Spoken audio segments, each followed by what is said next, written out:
Good afternoon, everyone. Thank you for joining me today. I'm pleased to announce our government is following through on our commitment to increase transparency and accountability in the public sector. Last fall, we introduced the Public Sector Compensation Transparency Act. The Act requires approximately 150 agencies, boards, and commissions to publicly disclose the compensation paid to higher income earners, specifically those who earn more than $125,000 in total compensation.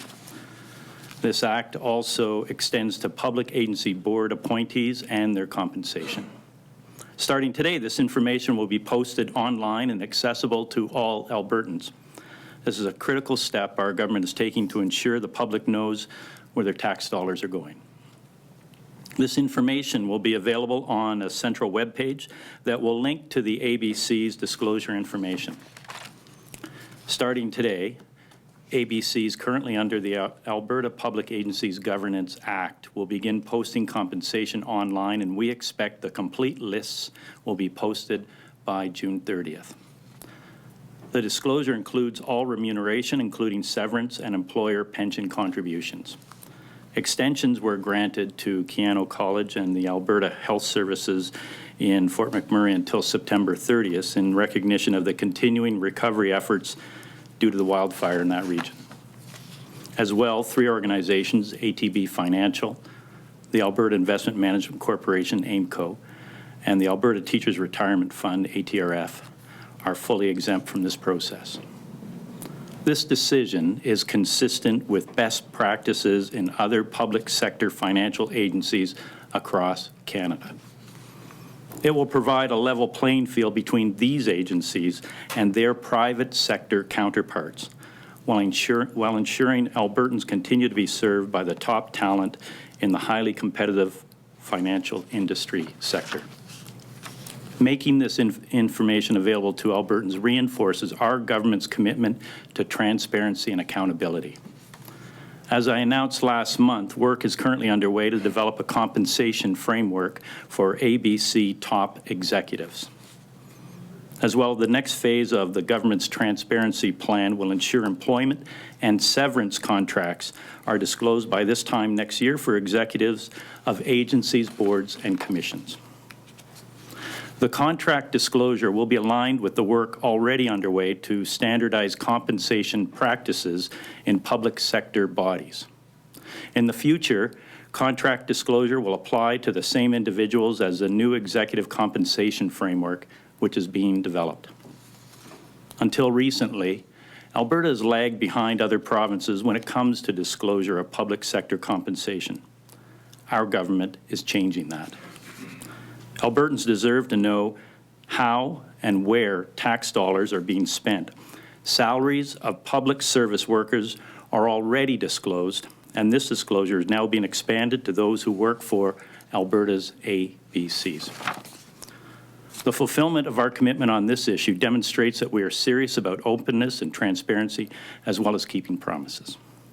Disclosure such as this is absolutely in the public interest, and I'm very pleased to make this announcement today. Thank you. I'll entertain questions. Why is this in the public interest? Why is it? Because these are public dollars that go to provide public service for the most part across agencies, boards, and commissions that are empowered to do this work for government.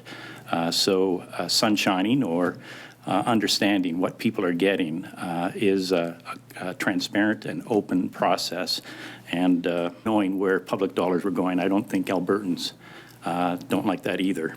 We passed legislation in the spring to fix this, and under the watch of this NDP government, this abuse of trust will stop. Is there a hope, maybe a chance that this could lower costs for the government overall if people are seeing exactly how much these are making? I know there's legislation to bring in line the public sector compensation, but is there hope that once these numbers are out there, there'll be more public pressure to rein in spending?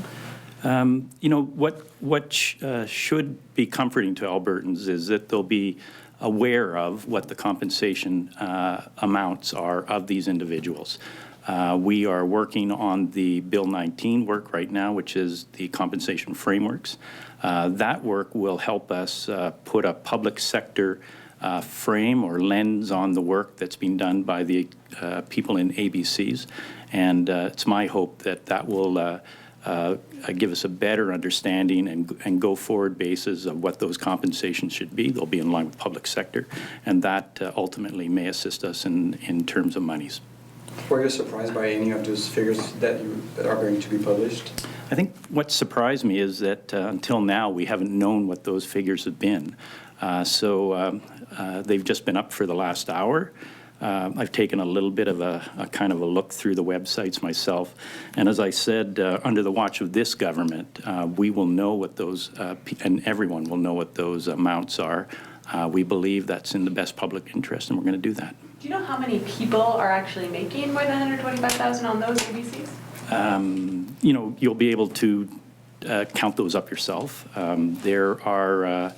The line was set at $125,000, and so everyone over that amount is being disclosed on either their own websites or the government main webpage. Minister, you said you were under your watch of abuse of trust. What are you referring to? Where has trust been abused?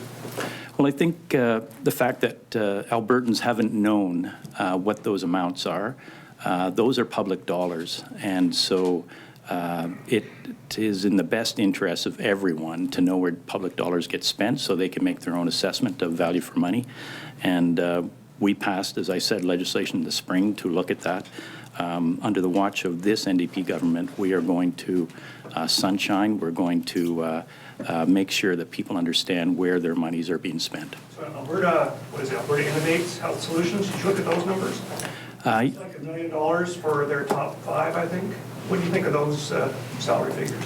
Well, as I said, we will be looking at all of that stuff going forward through the Bill 19 that we passed. We will be setting compensation frameworks, and that agency will come under that review. Do you think anybody under this new regime will make what they're making, 225 before? Under this new regime, the compensation framework, are you talking about?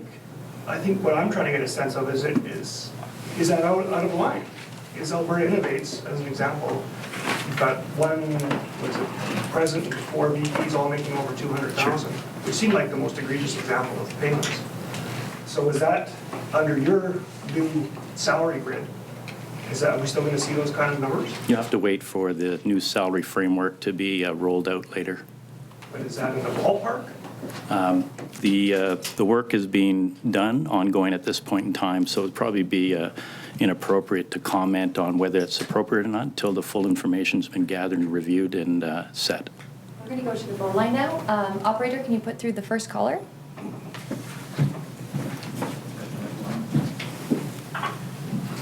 Certainly. Your first question comes from the line of Don Bray from the Calgary Herald. Your line is open. Please go ahead. Minister, first of all, I just want to ask a more general question. Is it so that when you do establish your guidelines that they will generally conform to public sector pay? In other words, I believe that the Deputy Minister of Executive Council earns about $350,000. So all these other folks who make more, and there are quite a few of them, would be subject to that. And if that's the case, what are you going to do about the contracts? This is probably going to have to be grandfathered. You're not going to break contracts to do it, I presume. And that's question one. I have another one as well. Sure. Well, that, with respect to your, the latter part of your question, that was part of Bill 19. If I recall, we will be setting compensation frameworks for those let me think how many it was now. 27 agencies, boards, and commissions that were first identified. We'll be setting those compensation frameworks, and then those 27 agencies, boards, or commissions will have up to 2 years to deal with that change, and after 2 years, the new compensation framework will be coming in. I think that's what the bill reads. The first part of your question was with regard to, and I can't remember it. It was about the actual pay levels, like yeah. I presume your top level is going to be what the Deputy Minister of Executive Council makes. I believe that that person is usually the highest paid civil servant, not necessarily, but usually. So is it about that level?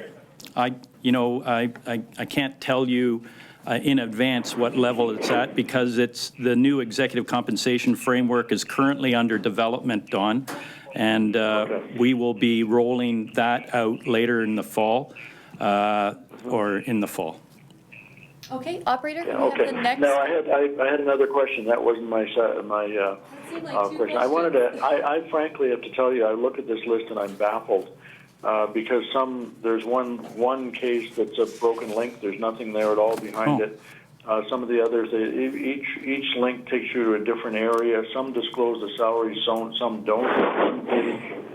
It's frankly, I don't know why a regular person who doesn't have to spend the day trying to figure this out is going to get much out of this the way it looks on the web now. Sure. Don, I just want to tell you that I spent some time on it myself, and I found it quite easy to navigate personally. And I think there was a couple people that didn't have salaries disclosed, and they probably, I know one of the individuals, they are probably people who are board members and are not accepting any board remuneration.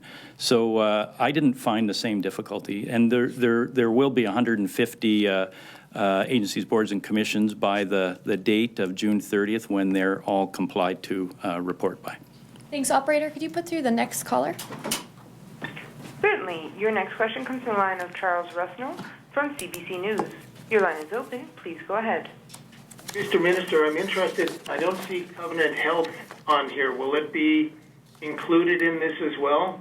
I think that was identified in the press release, and by June 30th, all 150 agencies, boards, and commissions will be there. So Covenant Health also has private, if I can call them that, companies that operate under its umbrella.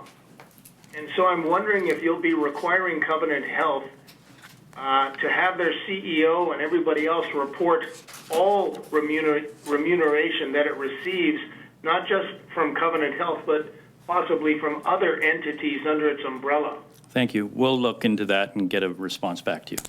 All right, we'll go back to the floor. Is there any other questions? The question, I guess, according to Don's question, was what is, you're not releasing figures right now, but what is your benchmark? What are you benchmarking these salaries against? Because if it's the private sector, it might be considerably higher than if it's the Deputy Minister of Executive Council. So I think what you're talking about is the compensation framework down the road. What I'm doing today is the $125,000 threshold if executives in these 150 agencies meet that threshold, then they are being put, the disclosure is occurring.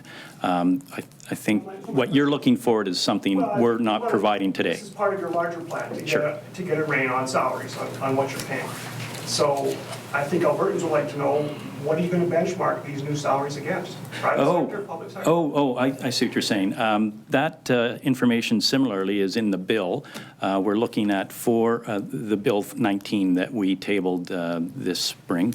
We're looking at public sector as the kind of overriding reason to compensate people at, but also recognizing they may be in specialized areas that is not part of the public sector, so there may be some looking out to the private sector. But what we found is, and I think what is really problematic, is that the salaries of some of the people in ABCs over time strayed away from public sector compensation or remuneration. So we're going to be resetting that bar. There's a number of criteria that we're looking at, not only the public sector, we're looking at the specialized knowledge, and there are two other criteria. I just don't have it at the top of my head. And that will be part of the framework that comes forward in the fall. Any other questions, guys? We'll do one more. Perfect. Thanks very much. Thank you.